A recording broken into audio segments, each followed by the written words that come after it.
Hello everyone, welcome back to my channel. आज है 17th of May, Saturday, and हम निफ्टी को एनालाइज करेंगे मंडे के लिए कि मंडे के दिन हमें क्या मूव्स देखने को मिल सकते हैं, कमिंग वीक में हमें निफ्टी के क्या मूव्स देखने को मिल सकते हैं। So let's start with monthly time frame. और आपको पता है कि निफ्टी ने ऑलरेडी हमें बहुत अच्छा बुल मूव दिखा दिया है पिछले वीक, और काफी अच्छा पिछले 15 दिन में हमें मूव्स देखने को मिले हैं।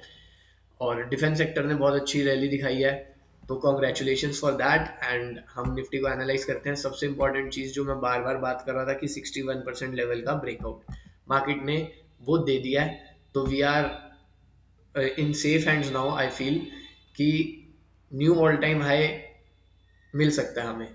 ठीक है, अगर अब आ जाओ वीकली टाइम फ्रेम में। वीकली टाइम फ्रेम में जो सबसे कंसर्निंग चीज बार बार यही हो रही थी कि इस जोन से रिजेक्शन मिल रहा था हमें। इस बार मार्केट ने इस जोन में ऊपर क्लोज कर दिया है।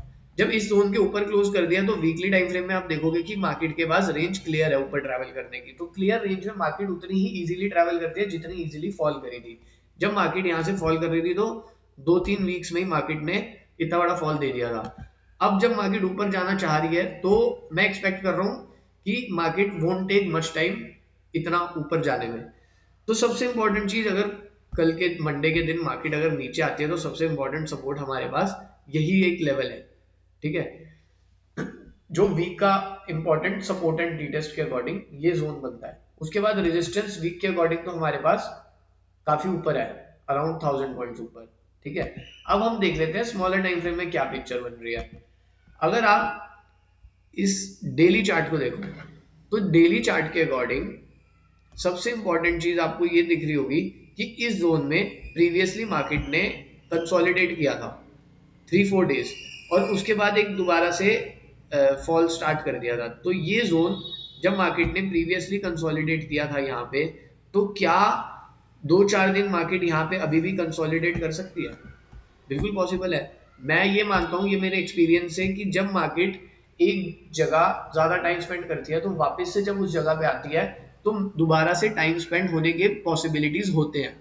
और अगर मार्केट इस जोन को ब्रेक कर देती है, ठीक है, मान लो ब्रेक करके इस जोन के ऊपर चलेगी, ये यहाँ पे गैप है, ये फिल हो जाएगा इजीली, तो यहां तक मार्केट के पास ट्रैवल करने के लिए रेंज बिल्कुल क्लियर है।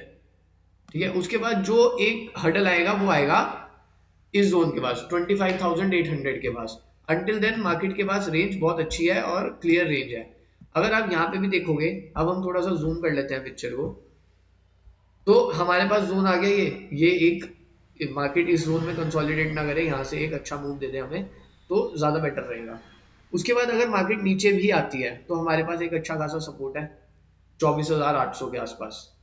ठीक है, उसके बाद उससे पहले सपोर्ट मार्केट यहाँ पे भी ले सकती है, बट हम जो एक मेजर सपोर्ट मानेंगे उसे यही मानेंगे। यहाँ पे रिट्रेसमेंट लेवल भी अपना निकल आएगा। अगर आप 4 आवर के टाइम फ्रेम के अकॉर्डिंग देखो तो 4 आवर में भी मार्केट ने कॉन्टिन्यूस बुल मूव दिया था यहाँ से, तो यही जोन 50 और 61% के आसपास बन रहा है, फिब का जोन। ठीक है, तो यही जोन को मैं एक इंपॉर्टेंट जोन मान रहा हूँ फिलहाल। अगर मार्केट नीचे आती है तो मे बी यहाँ से एक दोबारा से रिजेक्शन लेके ऊपर चले जाए। अदरवाइज इस एरिया में मार्केट थोड़े टाइम कंसोलिडेट करे तो कोई हमारे पास इस चीज का रीजन है कि वो कंसोलिडेशन क्यों हो रही है। इसे ब्रेक करके मार्केट के पास ऊपर क्लियर रेंज है तो वो अच्छा ट्रैवल कर जाएगी। अगर इस जोन को भी ब्रेक कर दिया मार्केट तो यहाँ पे आके दोबारा से रुक सकती है। तो अभी के लिए तो हमें मंडे के लिए यही एक सिनेरियोज है। स्ट्रक्चर कंप्लीटली बुलिश है, तो शॉर्ट करने का तो मतलब ही नहीं बनता कि अगर हम शॉर्ट की तरफ जाएं सेल करें, तो वो तो नहीं करना चाहिए, हमेशा ट्रेंड के साथ जाना चाहिए। उसके अलावा इस लेवल पे कंसोलिडेशन दिखी है पहले भी, तो हो सकती है, बट अगर मार्केट नीचे आती है तो दोबारा यहाँ से एक अप मूव दे सकती है। मंडे को देखते हैं मार्केट कैसे बिहेव करती है। बाकी मंडे के एनालिसिस में हम नेक्स्ट डे के लेवल्स को कवर कर लेंगे। So this was all about Nifty, and thank you for watching.